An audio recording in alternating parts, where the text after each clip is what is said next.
जेव्हा कधीही आपल्याला कोफ्ते खायचे असतात तर नेहमी आपल्याला व्हेज कोफ्त्याची आठवण येते. पण कधी मंडळी तुम्ही चिकन कोफ्ता रेसिपी खाल्ली आहे का? आणि जेव्हा चिकनमध्ये कोफ्ता करी असते तेव्हा एकतर मलाई फ्लेवरमध्ये असतं किंवा आपण चायनीज फ्लेवरमध्ये त्यांना करतो. पण मंडळी, आजच्या या व्हिडिओमध्ये ऑथेंटिक म्हणजे पारंपरिक आगरी मसाल्यामध्ये आपण चिकन कोफ्ता बनवणार आहोत. अतिशय चविष्ट लागते, मोजक्या साहित्यात आणि एकदम झटपट. तर मंडळी, व्हिडिओ शेवटपर्यंत पहा. तर मंडळी, आज आपण चिकनची एक वेगळी रेसिपी बघणार आहोत. नेहमीपेक्षा वेगळी आहे, अतिशय चविष्ट लागते, झटपट बनवली जाते आणि मोजक्या साहित्यात. तर जास्ती वेळ न घालवता रेसिपीला सुरुवात करूया. नमस्कार, मी भारती म्हात्रे सिम्पली स्वादिष्टमध्ये तुमचं खूप खूप मनापासून स्वागत करत आहे. जर तुम्ही चॅनलला सबस्क्राईब केलं नसेल तर सबस्क्राईब करा आणि साईडला छोटीशी बेल आयकन आहे ती सुद्धा हिट करा. त्याच्याने तुम्हाला माझे सर्व नवीन नवीन रेसिपीचे अपडेट सर्वात आधी मिळत राहतील. सगळ्यात आधी आपण बनवणार आहोत चिकन कोफ्ते. तर त्यासाठी इथे मी चिकनचा फ्लेश घेतला आहे बघा. साधारण 150 ते 200 ग्रॅम चिकन फ्लेश पीस आहेत आणि या प्रकारे तुकडे करून घेतले आहेत. हे आपल्याला मिक्सरमध्ये ग्राइंड करायचे आहेत. व्यवस्थितपणे ग्राइंड व्हावं म्हणून या साईजचे तुकडे करून घेतले आहेत. आता हे आपण घालूया भांड्यामध्ये. त्यासोबत याच्यामध्ये घालूया 1 वाटी कोथिंबीर. कोथिंबीर जास्ती प्रमाणात घेतली आहे, म्हणजे वाटीभर घेतली आहे. त्यासोबत 2 हिरव्या मिरच्या, एक हिरवा मसाला तयार होणार आहे आणि त्याच्यामध्येच चिकन मिक्स होणार आहे. त्यासोबत याच्यामध्ये घालूया 4 लसणाच्या पाकळ्या, एक छोटासा आलाचा तुकडा, चवीपुरतं मीठ, 1 चमचा लिंबाचा रस. पाण्याची गरज नाही आहे सुरुवातीला. जर तुम्हाला वाटलंच की खूप गच्च होते तर वर खालती करा, पण पाणी याच्यामध्ये घालायचं नाही आहे. आता हे आपण ग्राइंड करून घेऊया. हे बघा, पाणी वगैरे याच्यामध्ये काहीच घातलं नव्हतं आपण. आता हे आपण एका वाडग्यामध्ये काढून घेऊया. याच प्रकारे आपल्याला फाईन पेस्टच करायची आहे. बिलकुलही असं खिमा वगैरे राहता कामा नये, नाहीतर ते बाइंड व्हायला थोडासा त्रास होतो. तर याच प्रकारे आपल्याला हवं आहे. आता याच्यामध्ये बाइंडिंगसाठी आपण फक्त 1 चमचा चण्याचं पीठ म्हणजे बेसन घालणार आहोत. चिकनला तशी बाइंडिंगची गरज नसते, ती इनबिल्ड एक बाइंडिंग एजंट आहे. पण जसे की आपण कोफ्ता करी बनवणार आहोत, म्हणजे सुकं बनवणार आहोत, तर थोडंसं मसाल्यामध्ये आपण त्याला मिक्स करणार आहोत. तर त्यावेळेला चिकनचे तुकडे होऊ नये, म्हणजे कोफ्त्याचे तुकडे होऊ नये म्हणून फक्त याच्यामध्ये 1 चमचा बेसन घातलं आहे. बेसनच्या ऐवजी तुम्ही याच्यामध्ये तांदळाचं पीठ किंवा कॉर्नफ्लॉवरसुद्धा घालू शकता. आता हे आपण मिक्स करून घेणार आहोत. मिक्स करताना पाणी वगैरे सुरुवातीला काहीच घालायचं नाही आहे. हे संपूर्ण पीठ बऱ्यापैकी जिरणार आहे. फक्त हाताला चिटकू नये म्हणून नंतर आपण थोडंसं 1 चमचाभर तेल घालणार आहोत. हे बघा, संपूर्ण पीठ मिक्स झालेलं आहे. बिलकुलही वाटत नाही का याच्यामध्ये आपण कुठलं पीठ घातलं होतं.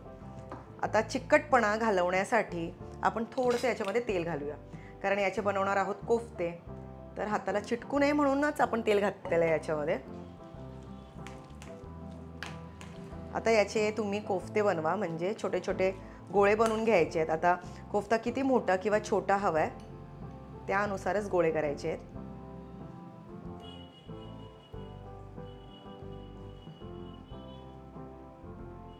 हे बघा,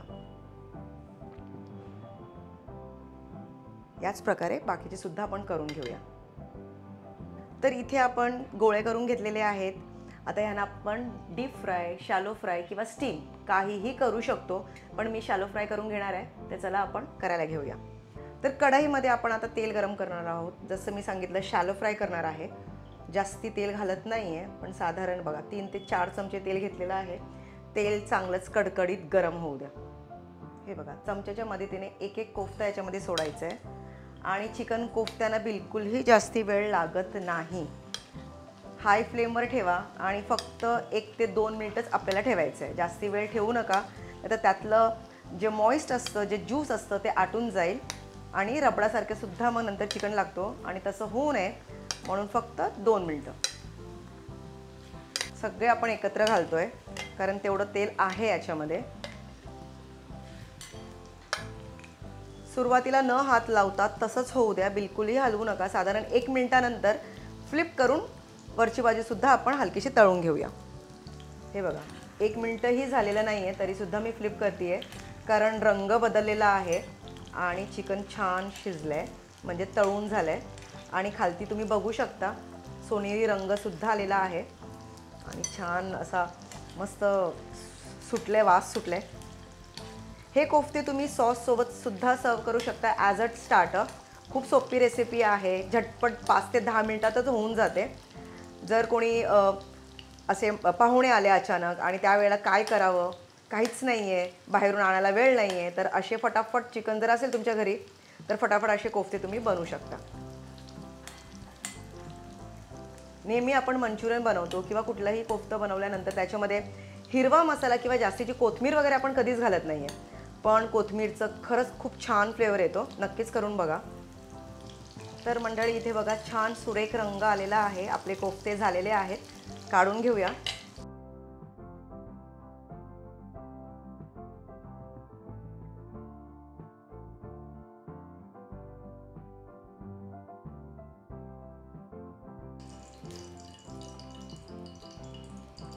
तर इथे आपले कोफ्ते झालेले आहेत.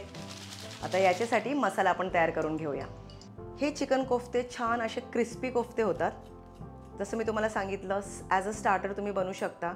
टमॅटो कॅचअप किंवा शेजवान सॉस आपला जर असेल तर त्यासोबतसुद्धा तुम्ही हे खाऊ शकता. आता ज्याच्यामध्ये आपण कोफ्ते तळले होते त्यातलं थोडंसं तेल आपण काढून घेतलं कारण तेवढं तेल आपल्याला लागणार नाही आहे. आणि या तेलामध्ये आता आपण घालणार आहोत एक कांदा बारीक चिरलेला आणि त्याचसोबत घालणार आहोत टमॅटो.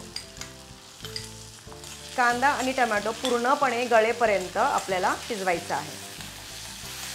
कांदा टमॅटो पूर्णपणे मऊ पडलेला आहे, तेल सुटलेलं आहे. आता याच्यामध्ये आलं आणि लसूण घालूया.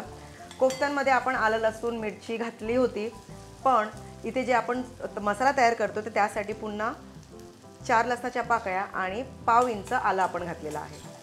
हे फक्त परतून घ्या अर्ध्या मिनिटासाठी. आता हे आपल्याला ग्राइंड करायचं आहे, तर मिक्सरच्या भांड्यामध्ये आपण ट्रान्सफर करून घेऊया. कांदा टमॅटोमध्ये आपण आता इथे खोबरं घालणार आहोत. सुकं खोबरं आहे, जिथे आपण 2 चमचे भरून घेतले. सुकं खोबरं कसं बनवायचं हे बरेचशा रेसिपीजमध्ये मी दाखवलेलं आहे. सुकं खोबरं डायरेक्ट गॅसवर आपल्याला भाजून घ्यायचं आहे, नंतर बारीक तुकडे करून मिक्सरमध्ये ग्राइंड करायचं आहे. आता याच्यामध्येच घालूया मसाले. अर्धा पाव चमचा हळद आणि सिम्पली स्वादिष्टचा मसाला घेणार आहोत, आगरी मसाला. तर इथे आगरी मसाला मी 1.5 चमचा घेते. सुरुवातीला याच्यामध्ये पाणी वगैरे काहीच घालायचं नाही आहे कारण कांदा टमॅटो घातलेला आहे. जर ग्राइंड करताना तुम्हाला वाटलंच की थोडंसं पाण्याची गरज आहे तेव्हा तुम्ही याच्यामध्ये थोडंसं पाणी घालू शकता. आता आपण हे ग्राइंड करून घेऊया. तर इथे आपला मसाला तयार आहे मंडळी. बघा फाईन पेस्ट केली आहे. थोडंसं पाणी घातलं होतं आणि त्यामुळे मस्त असं अशी पेस्ट झाली आहे. तर चला आता हा मसाला आपण तेलावर हलकासा शिजवून घेऊया. तर इथे तेल गरम झालेलं आहे आणि या तेलामध्ये आपण घालूया मसाला. तेल वाढवलेलं नाही आहे. जेवढं तेल होतं आपण कांदा टमॅटो शिजवायला घेतलं होतं तेवढंच तेल त्याच्यामध्ये आहे. आता मिक्सरमध्ये जेवढं मसाला उरलं होतं त्याच्यामध्ये पाणी घालून ते सुद्धा याच्यामध्ये मिक्स करायचं आहे. हे बघा छान असा घट्टसा मसाला तयार होतोय. मसाला ग्राइंड करताना आपण त्याच्यामध्ये मीठ घातलं नव्हतं म्हणून आता याच्यामध्ये चवीपुरतं मीठ घालूया. कांदा टमॅटो शिजलेला आहे, तर याच्यामध्ये शिजवायची अशी काही खास गरज नाही आहे. पण तरीसुद्धा आपण याच्यामध्ये मसाले घातलेत कच्चे, ते त्याचा वास येऊ नये म्हणून साधारण आपण 3 ते 4 मिनिटं लो फ्लेमवर शिजवत ठेवूया. हे बघा मसाला शिजलेला आहे, घट्ट झालाय. थोडंसं पाणी घालूया, एकदम थोडंसं, कारण आपल्याला रस्सा नको आहे, फक्त मसाला हवा आहे. आता याच्यामध्ये घालूया आपले कोफ्ते.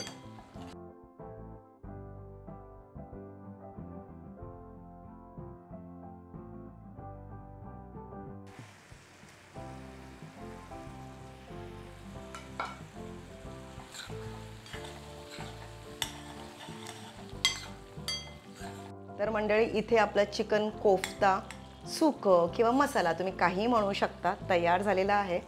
आता वरून फक्त घाला बारीक चिरलेली कोथिंबीर आणि गरमागरम सर्व करा. बटर नान सोबत तर अप्रतिम लागणार आहे. घरी पॉसिबल असेल तर बटर नान बनवा किंवा आपली पोळीला भरपूर सारं बटर लावून तुम्ही सर्व करू शकता.